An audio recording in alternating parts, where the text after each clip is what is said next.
Hello, friends. On June 1st, it was 1 year since the Ukrainian security services surprised the world by carrying out Operation Spiderweb, through which they destroyed a significant part of the strategic bomber force of the invading Federation. And that, without a doubt, will go down in military history books as one of the boldest and most effective covert operations of all time. Now we know that to carry out the attack, 117 drones were used to strike several air bases deep inside Mordor's territory, damaging or destroying 41 aircraft, including bombers capable of launching cruise and nuclear missiles, which represented 34% of their entire strategic aviation fleet. Thanks to the testimony of participants in the operation, new details about the attack have emerged, including the fact that the operation was almost discovered. When a Russian truck driver accidentally shifted the prefab cabin's roof while positioning a vehicle, he exposed a hidden shipment of drones. The Russian called Artem Timofeyev, the Ukrainian, who had been living in Russia since 2014 and was coordinating the operation, who quickly made up an alibi, telling the driver that the cabins were for hunters and that the drones were used to track animals. The excuse was convincing enough because the Russian sent a photo with the roof back in place, and so the operation was able to continue.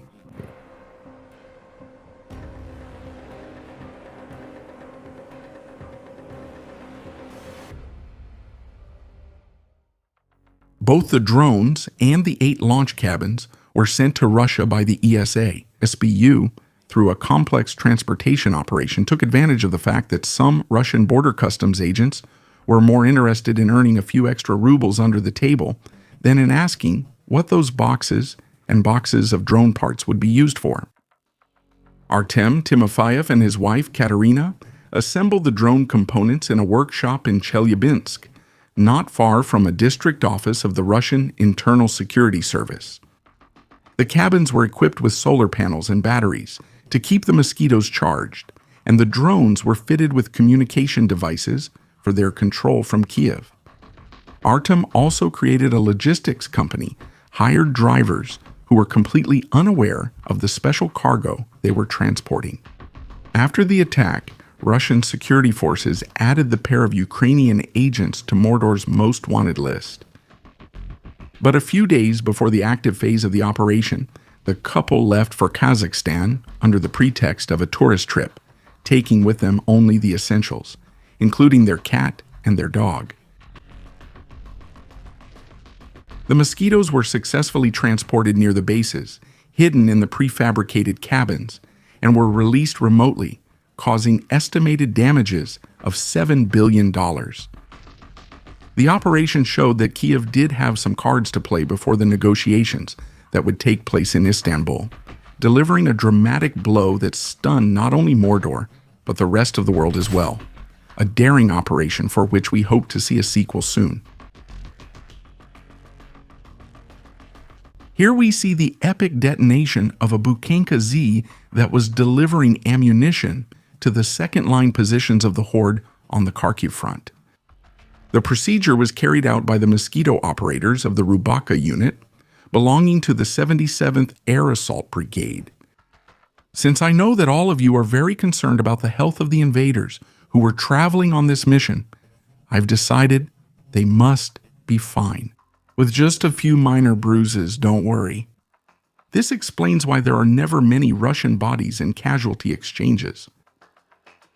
On the southern front, the Luftwaffe unit's Bulava loitering munitions continue to patrol the rear roads of the Horde, sending trucks to the sky. To everyone who dares to try to bring fuel to the invaders, as this reckless Mordorite driver found out.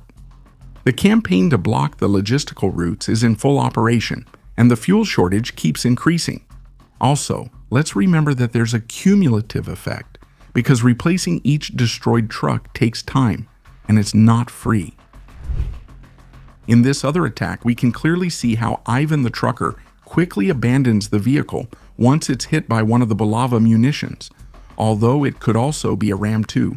In any case, the invader doesn't stop running until he puts a safe distance between himself and the possible explosion of the fuel tank. A certain mill blogger Z commented that every time they have to travel on a road, they try not to get too close to the fuel trucks, for medical reasons. In this video of Ivan's adventures in Ukraine, we see how the 413th Regiment of Unmanned Systems, Rave, goes after a Buyanka that starts up. A cinematic retreat, and honestly, a somewhat chaotic one, as they tried to escape their pursuers. But it led the driver to literally come face to face with a Mosquito. Meanwhile, his colleague bailed out to the side to avoid the driver's fate. Like I said, cinematic.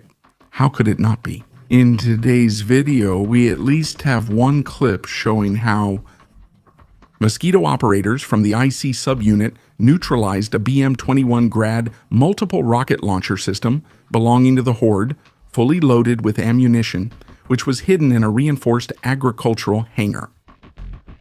The Mosquito carefully inspects the vehicle until he finds the ideal angle to deliver Putin's kiss. Let's just say the effect was atomic. Ukrainian forces carried out a bold operation with long-range drones during the night of June 3rd, attacking the St. Petersburg oil terminal, which is Russia's largest oil transportation facility on the Baltic Sea, with a capacity of 12.5 million tons per year. But that's not all, since the swarm's Mosquito drones were seen freely roaming the airspace of the city of 5 million people, circling around, and the defenses couldn't do much because an anti-aircraft missile could cause even more damage than the drone. That flight pattern was clearly meant to disrupt the St. Petersburg International Economic Forum opening, which some say is Russia's Davos, and it's Russia's flagship event to attract foreign investment, which Vladimir Putin actively promotes and attends every year. President Volodymyr Zelensky confirmed the attack, noting that the drones traveled more than 1,100 kilometers to strike critical energy infrastructure that supports Russia's war effort. The drone footage shows massive explosions, setting storage tanks on fire, followed by towering columns of black smoke visible throughout the industrial port area. I don't think the invaders can claim this time that there was no damage or that all drones were shot down. Sure, intercepted by Ivan's oil tanks, that's what they must mean. But the Russians tried to shoot down the raiders with AK rifles, which isn't exactly the image I had of the air defenses of the world's second army. During the same raid, a group of drones from the 414th Birds of Makiar Brigade carried out an inspection visit to the Corvette's upgrade works. Boyki missile corvette of the Staraguchi class from the Baltic Sea Fleet, which was undergoing scheduled maintenance in a dry dock at the Kronstadt naval base near St. Petersburg. In the footage, we see at least 2 direct hits in the midsection just behind the ship's superstructure, followed by a significant fire.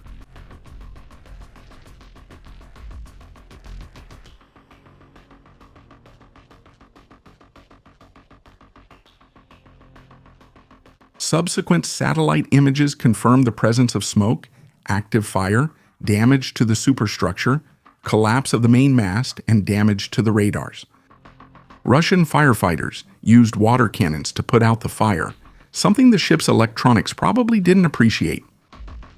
According to the damage assessment, the ship was incapacitated but is evidently recoverable, given that it was in dry dock. One of the most favorable scenarios for Ukraine would be if Mordor decides to repair it, since restoring an aerial ship could absorb a significant amount of funds, components, specialized labor, and shipyard capacity for years. This is one of the most advanced multi-purpose corvettes of the Z fleet, with a displacement of 2,200 tons, a length of 104.5 meters, a maximum speed of 27 knots, and a crew of 100 officers and sailors. It is not a small ship. As armament, it carried 8 Uran Kh-35 anti-ship missiles, a main A-190-90 cannon of 100 millimeters, AK-630 close-in air defense systems, Redoute air defense systems, anti-submarine torpedoes, and a hangar for a K-27 helicopter. This class of ships is designed for anti-submarine warfare and fleet escort. Commissioned in 2013, in recent years, it had been used to escort ships of the Russian Shadow Fleet operating in the Baltic and the English Channel, so it was a fairly important ship for Ivan the pirate, who had to keep his boats in the Black Sea. Given how things are going, the same will likely happen to him in the Baltic.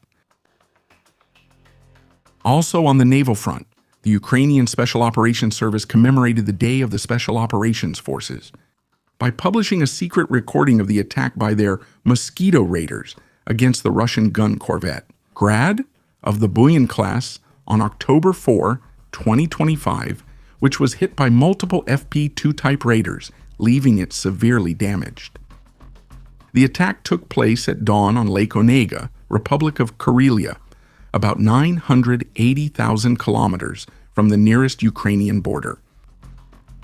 The Grad, a modern corvette of the Buyan-class, was incorporated into the Baltic Fleet in December 2022 and was heading to reinforce the Caspian flotilla through Russia's extensive network of inland waterways. These ships are highly valued for their shallow draft design, their stealth features, and their heavy artillery armament. The SSO reported that the attacks targeted the starboard engine compartment, causing critical damage that affected the ship's maneuverability and combat capability. A coordinated swarm of Mosquito raiders took part in the attack, managing to overwhelm the ship's defenses. The crew apparently felt very secure traveling more than 1,000 kilometers from Ukraine in inland waters. This shows that few Russian assets are truly out of reach of the defenders. If you want to see additional content about the war in Ukraine, I invite you to visit our 2 new channels where we present information about the war in a shorter format. Don't forget to check them out. Remember to visit our Patreon, where for just $1, you'll have access to a large number of uncensored videos and documentaries. Remember to like and subscribe to the channel.